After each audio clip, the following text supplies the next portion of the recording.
સમાચાર સાથે હું છું શિવાની। સૌથી પહેલા જુઓ ગુજરાતના રાજકારણના ટોપ 9 ન્યૂઝ।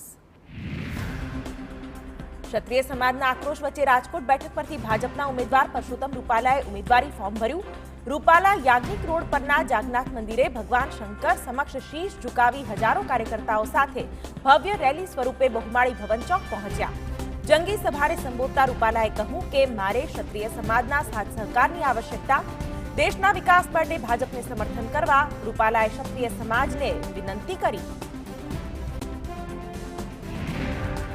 તો પરસોત્તમ રૂપાલાના નિવેદન પર પ્રદેશ કોંગ્રેસ પ્રમુખ શક્તિસિંહ ગોહિલે કહ્યું કે ગુનો કર્યા બાદ માફીના ખોટા નાટક કરે તો કોઈ પણ સમાજ કે વ્યક્તિ માફ નહીં કરે।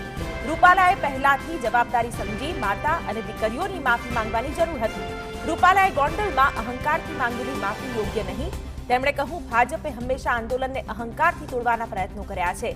ભાજપ એમ માનતું હોય કે ક્ષત્રિય સમાજ રૂપાલાને માફ કરી દેશે તો ભાજપ ભ્રમમાં છે।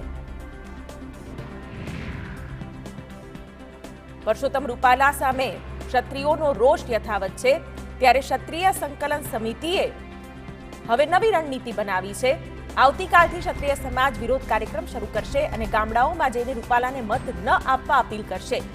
આવનારા દિવસોમાં દરેક જિલ્લામાં સંમેલન પણ યોજાશે। તો ક્ષત્રિય આગેવાન પીટી જાડેજાએ કહ્યું કે 19 તારીખ સુધીમાં રૂપાલા ઉમેદવારી પરત નહીં ખેંચે તો આંદોલનનો બીજો ભાગ શરૂ થશે। લોકસભા ચૂંટણી પ્રચાર વચ્ચે ભાજપના ઉમેદવારોએ વિજય મુહૂર્તમાં ઉમેદવારી નોંધાવી।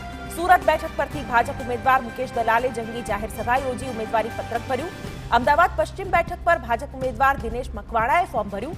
વડોદરાથી હેમાંગ જોશીએ રોડ શો યોજી ઉમેદવારી નોંધાવી। ખેડામાં દેવુસિંહ ચૌહાણે પણ પ્રદેશ નેતાઓ અને ધારાસભ્યોની હાજરીમાં ફોર્મ ભર્યું। તો કચ્છમાં ભાજપ ઉમેદવાર વિનોદ ચાવડાએ ભવ્ય શક્તિ પ્રદર્શન સાથે ફોર્મ ભર્યું। તો ગુજરાતમાં કોંગ્રેસ ઉમેદવારોએ પણ ફોર્મ ભરવાનું શરૂ કરી દીધું છે। અમદાવાદ પશ્ચિમ બેઠકથી કોંગ્રેસ ઉમેદવાર ભરત મકવાણાએ ભવ્ય પદયાત્રા કરી શક્તિ પ્રદર્શન કર્યું અને ઉમેદવારી નોંધાવી હતી। તો અમરેલીથી વીરજી ઠુમ્મરના પુત્રી જેની ઠુમ્મરે પણ પરેશ ધાનાણીની હાજરીમાં ફોર્મ ભર્યું। તો કોંગ્રેસના પંચમહાલથી ઉમેદવાર ગુલાબસિંહ ચૌહાણે પણ સભા યોજ્યા બાદ ઉમેદવારી પત્રક ભર્યું। તો કચ્છમાં કોંગ્રેસ ઉમેદવાર નીતેશ લાલડે પણ ઉમેદવારી નોંધાવી જીતનો વિશ્વાસ વ્યક્ત કર્યો। બનાસકાંઠામાં જનસભાને સંબોધતા અલ્પેશ ઠાકોરે કોંગ્રેસ ઉમેદવાર ગિનીબેન ઠાકોર પર પ્રહાર કરતા કહ્યું કે કોંગ્રેસ હવે બનાસ ડેરી અને બેંકને ટાર્ગેટ કરે છે। આ લડાઈ વિકાસના કામની છે। કોંગ્રેસ જાતિવાદથી ઠાકોર સમાજને ભરમાવે છે। સાથે જ અલ્પેશ ઠાકોરે ગાંધીનગરમાં ઠાકોર સમાજ માટે યુનિવર્સિટી બનાવવાની જાહેરાત કરી છે। કહું ઠાકોર સમાજ પાછળ ન રહે, ઠાકોર સમાજ રાષ્ટ્રવાદ સાથે રહેશે।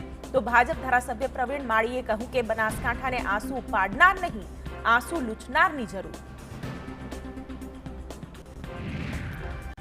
ભાવનગરમાં ફોર્મ ભરતા પહેલા ભાજપ અને ઇન્ડી ગઠબંધનના કાર્યકરોએ ભારે હોબાળો મચાવ્યો। બંને પક્ષના કાર્યકરો સામસામે આવી ગયા હતા। પંજાબના સીએમ માન અને મનસુખ માંડવિયાની હાજરીમાં કાર્યકરોએ સૂત્રોચ્ચાર કર્યા। મહત્વનું છે કે ભાવનગર બેઠકથી ભાજપ ઉમેદવાર નીમુબેન બામભણિયાએ ઉમેદવારી નોંધાવી છે, જ્યારે આપ તરફથી સીએમ ભગવંત માન હાજર રહ્યા હતા। લોકસભા ચૂંટણી પહેલા ભાજપમાં ભરતી મેળો યથાવત છે। કચ્છમાં કોંગ્રેસના નેતાઓ ભાજપમાં સામેલ થયા। તાલુકા અને જિલ્લા પંચાયતના સભ્યો અને સમર્થકોએ કેસરિયા કર્યા। વિપક્ષી આગેવાન ડાંગર પરિવાર સમર્થકો સાથે ભાજપમાં જોડાયા। ભાજપ પ્રદેશ પ્રમુખ સીઆર પાટીલની ઉપસ્થિતિમાં તમામ આગેવાનો ભાજપમાં જોડાયા। ગાંધીનગરના કલોલમાં કોંગ્રેસમાં પડ્યા રાજીનામા। કલોલ કોંગ્રેસ શહેર પ્રમુખ, પૂર્વ વિરોધ પક્ષ નેતા, વોર્ડ નંબર 6 અને વોર્ડ નંબર 11ના કાઉન્સિલર, એનએસયુઆઈ પ્રમુખ સહિતના લોકો ભાજપમાં જોડાયા। ધારાસભ્ય બકાજી ઠાકોર અને વિધાનસભા પ્રભારી ઋત્વિજ પટેલે કર્યું સ્વાગત।